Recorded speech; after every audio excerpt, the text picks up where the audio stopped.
मेरे चैनल पर आने वाले सभी दर्शकों को, श्रोताओं को मेरा सादर सप्रेम नमस्कार।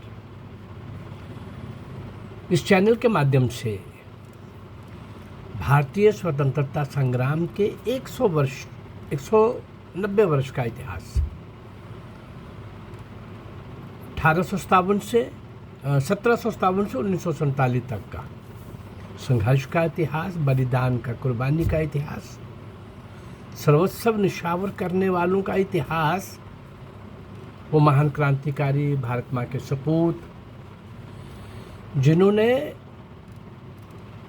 भारत माँ को स्वतंत्र कराने के लिए अपना सर्वस्व निछावर कर दिया, लेकिन उनका कहीं भी इतिहास में नाम नहीं लाया गया। उसके बाद की 5-6 जनरेशन चली गई, उन सबको किसी को भी उनका नाम नहीं बताया गया। इन रियल सेंस वास्तव में जिन लोगों ने अपना बलिदान दिया, हंसते गाते मुस्कुराते खेलते संघर्ष करते जूझते सशस्त्र चुनौती अंग्रेज की बड़ी सत्ताशाही को देते, ऐसे सारे नौजवान युवा युवतियां, हर आयु वर्ग के लोग, इवन किशोर किशोरियां, बहुत छोटी आयु के लोगों से लेकर के हर वर्ग तक के लोग, साधु संत महात्मा भी, किसान भी, युवा भी, व्यापारी भी, महिला भी, पुरुष भी, सब तरह के लोगों का, असंख्य लोगों का कमाल का बलिदान, ये सब होते हुए भी उन सब का, उन महान तपस्वियों का, क्रांतिकारियों का कहीं नाम नहीं लाया गया।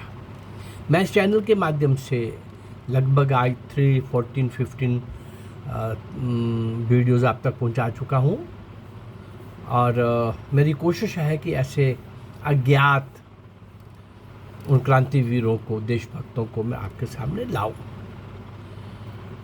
उसी प्रयास में कुछ दिन पहले तक मैं आपको एक पंजाबी सूरमों का एक श्रृंखला,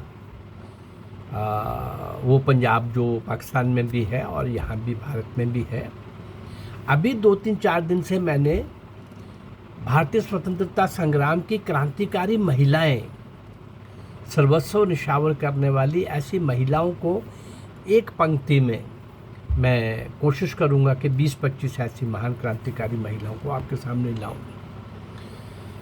जब मैं बाकी 2 साल से वीडियोस दे रहा हूं तो रूटीन में वो पंजाबी भी और रूटीन में वो महिलाएं भी, सारे देश की सभी 10 दिशाओं के सभी तरह के लोग हर जगह समय समय पर अंग्रेज सत्ताशाही से भिड़ते नजर आए, जूझते नजर आए, लड़ते नजर आए, सशस्त्र क्रांति के लिए सशस्त्र चुनौती देते नजर आए। उनमें से किसी का भी नाम हम उसके बाद किसी भी जनरेशन के सामने ला नहीं सके।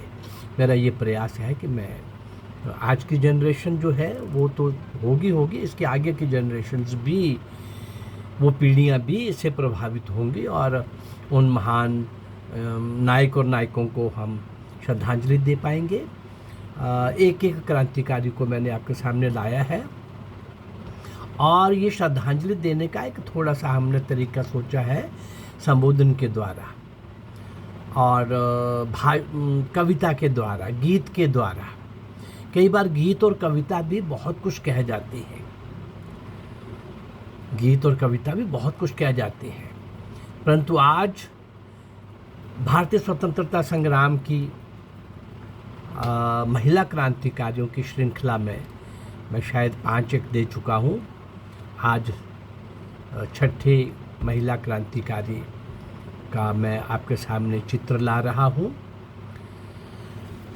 हाँ, कल हो सकता है कि 2-4-5 वीडियोस के बाद मैं गीत के माध्यम से आप तक पहुँचता हूँ और महान क्रांतिकारियों को, सपूतों को, नायक नायिकाओं को श्रद्धांजलि भेंट करता हूँ।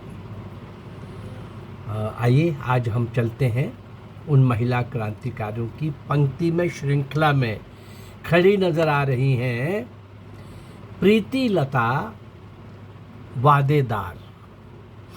प्रीति लता वादेदार, किसी ने नहीं नाम सुना भाई, लेकिन कमाल देखिए, कमाल दिखे कैसे कैसे उस समय की चुनौतियों को स्वीकार करके और आगे बढ़ने वाले, कंटकाकीन मार्ग को स्वयं इच्छा से अपनाने वाले, पता है कि इसका परिणाम मृत्यु है, फांसी है, काला पानी की सज़ा है, भयंकर नर्क से भी बढ़कर, ये सब जानते हुए भी जान हथेली पर लेके आगे बढ़ने वाले और बढ़ने वाली, आज कुछ दिनों से मैं जो चर्चा कर रहा हूँ, एक से एक कमाल की महिला क्रांतिकारी, उसी में खड़ी है प्रीति लता वादेदार। प्रीति लता का जन्म चटगांव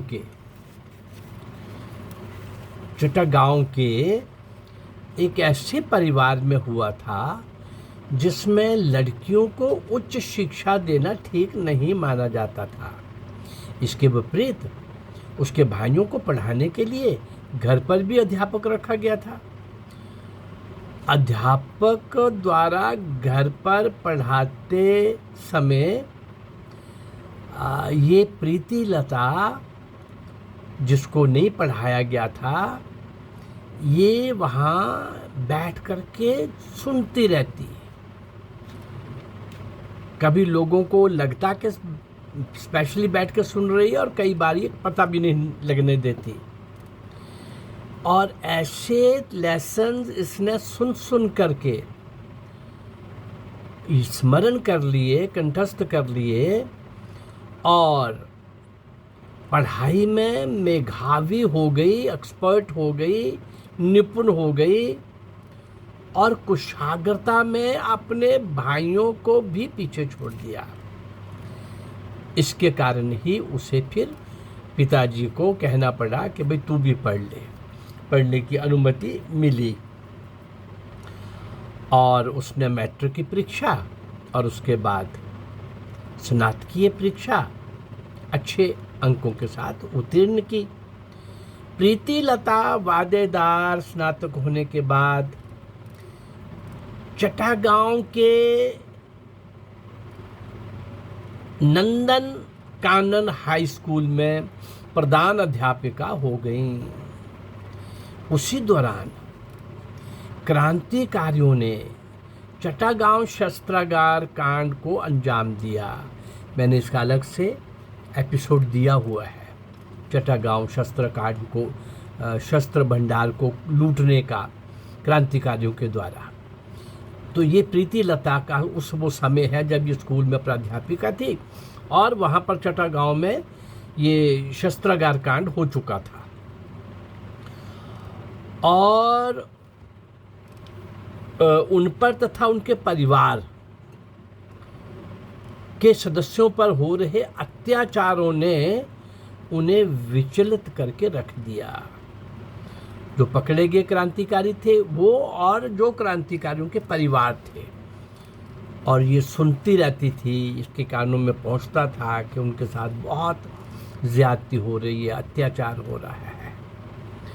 अब क्या था, क्रांति की ज्वाला उनके दिल में भी भड़क उठी, भभक उठी और गुपचुप रूप में क्रांति क्रियाकलापों में संलग्न हो गई और शीघ्र ही घर बार छोड़कर वे इंडियन रिपब्लिकन आर्मी की सक्रिय महिला सैनिक बन गईं।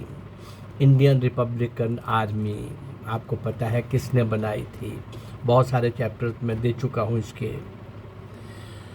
जब रामकृष्ण विश्वास को फांसी का आदेश हुआ, क्रांतिकारी, और वे जेल में थे, तब प्रीति लता वादेदार उनकी रिश्तेदार बन गई और इसी बहाने जेल जाकर उनसे मुलाकात किया करती रही। उनके नेता थे सूर्य सेन, मास्टर सूर्य सेन, इनके भी मैं 2-3 एपिसोड दे चुका हूँ। और उनके साथ ही 14 सितंबर 1932 में गलघाट में पुलिस ने घेर कर उन्हें पकड़ना चाहा, सूर्य सेन को और उनके साथियों को। इस मुठभेड़ में 2 क्रांतिकारी निर्मल सेन और अपूर्व सेन तो मारे गए, किंतु सूर्य सेन और प्रीति लता वादेदार किसी तरह बचकर वहां से निकल गए। अब प्रीति लता का दिल भी शहादत देने के लिए, कुर्बान होने के लिए, बलिदान होने के लिए अधीर हो रहा था। चट्टागांव के यूरोपियन क्लब पर आक्रमण करने का जिम्मा शैलेश्वर चक्रवर्ती को सौंपा गया, किंतु वे उसमें सफल नहीं हो सके। उनकी निष्क्रियता को देखते हुए क्यों असफल हो गए? प्रीति लता ने इस योजना को अंजाम देने का, सिरे चढ़ाने का, सफल करने का जिम्मा स्वयं अपने ऊपर ले लिया। 24 सितंबर 1932 को रात्रि 10:30 बजे का समय यूरोपियन क्लब के 40 सदस्य आमोद प्रमोद और मौज मस्ती में झूम रहे थे। उसी समय क्रांतिकारियों का दल वहां पहुंचा, जिसका नेतृत्व कौन कर रहा था? प्रीति लता वादेदार। देखते ही देखते खुली खिड़की से एक बम फेंका गया, धमाका हुआ और मौज मस्ती में झूम रहे लोग भयकंपित हो गए। इसके बाद ही 2 बम और फेंके गए और गोलियों की बौछार होने लगी। कोहराम मच गया, लोग डर से इधर उधर भागने लगे। एक अंग्रेज वृद्ध की तुरंत मृत्यु हो गई और अनेक लोग घायल हो गए। वातावरण चीख और कराहों से गूंज रहा था। क्रांतिकारी दल कुछ देर वहां धूम धड़ाका करता रहा, फिर भागकर 9-11 हो गया। पुलिस किसी भी क्रांतिकारी को उस समय पकड़ न सकी, लेकिन 12 घायल लोगों को उसने अस्पताल पहुंचाया। क्रांतिकारियों की खोज में उन्हें एक लाश मिली। वह एक महिला की थी जो सैनिक वर्दी पहने हुए थी, और वे थी प्रीति लता वादेदार की लाश। शायद प्रीति लता को ये लगा कि इस कांड में जितने लोग मरने चाहिए थे वे नहीं मरे, जो वो अंग्रेजों को मारने आई थी, और इसी सदमे के कारण जहर खाकर उसने अपनी जीवन लीला समाप्त कर ली। धन्य है ये भावना और धन्य है ये प्रीति लता वादेदार, जिसने भारत की स्वाधीनता के लिए स्वयं को निछावर कर दिया। जहर खा के मरने का एक और भी कारण रहता था। बहुत सारे अपने भी क्रांतिकारी बलिदान हो गए। जितने दुश्मन मरना चाहिए था नहीं मरे, मैं अकेली रह गई और मुझे अब अंग्रेज पकड़ के यातनाएं देंगे और मेरा जीवन बर्बाद हो जाएगा। मैं जल्दी से संसार से जाऊं। हिंदू मरता कहाँ है, आत्मा अमर है, शरीर नाशवान है। और इस प्रकार से हम देखते हैं कि किस तरह से प्रीति लता वादेदार ने, महिला क्रांतिकारी ने, किस प्रकार से अपना सर्वस्व निछावर किया। ऐसे महान क्रांतिकारियों के योगदान से भारत की स्वतंत्रता रूपी, भारत का स्वतंत्रता रूपी महल खड़ा हुआ। और ये सारे नीम के पत्थर, मौन तपस्वी, इनकी कहीं चर्चा ही नहीं की गई, कहीं चर्चा नहीं इनकी। क्यों भाई? आज़ादी नेहरू और गांधी ने लेके दी, जिन्होंने एक लाठी नहीं खाई, जिनकी जेलें भी वीआईपीज थी। गांधी अंग्रेजों को सूट करता था, और नेहरू तक सत्ता पहुंचाने का अंग्रेजों का गांधी एक टूल भी था। बहुत बड़ा मजाक है कि कांग्रेस ने देश को आज़ादी लेके दी। आप ब्रिटिश, उस समय के ब्रिटेन के एटली का प्रधानमंत्री का स्टेटमेंट सुन लीजिए कांग्रेस का। अरे वैसे भी देखा जाए तो सर ए.ओ. ह्यूम अटावा का, वो अंग्रेज कलेक्टर जिसने कांग्रेस बनाई, और कांग्रेस इसलिए बनाई होगी कि कांग्रेस को वो आज़ादी दे देंगे और कांग्रेस उनसे आज़ादी छीन लेगी। कांग्रेस तो उनके लिए एक सुरक्षा कवच था। हाँ, जो भी कांग्रेस में शुरू में आते थे कि आज़ादी के लिए ये कह रहे हैं और आज़ादी के लिए बोलते हैं, स्वतंत्रता हमको लेनी है, लेकिन जो भी महान क्रांतिकारी, महान देशभक्त इनके नज़दीक आता था, थोड़ी देर के बाद देखने के बाद उनको लगता था कि नहीं भाई, ये नहीं अंग्रेज़ों को बाहर निकाल सकेंगे, और वो अपनी राह पर चल पड़ता था। वो राह थी सशस्त्र क्रांति की, सशस्त्र चुनौती अंग्रेज़ों को, जिन्होंने आतंक और भय का माहौल बना रखा था। उनके लिए आतंक और भय का माहौल खड़ा करना, ये महान क्रांतिकारियों का, नायक नायिकाओं का काम था। उन सबको मैंने आपके सामने लाने का प्रयास कर रहा हूँ। मेरा अगर ये प्रयास आपको अच्छा लग रहा है तो मेरे इस चैनल को लाइक करिए, सब्सक्राइब करिए और इसको शेयर करिए। नमस्कार, जय भारत।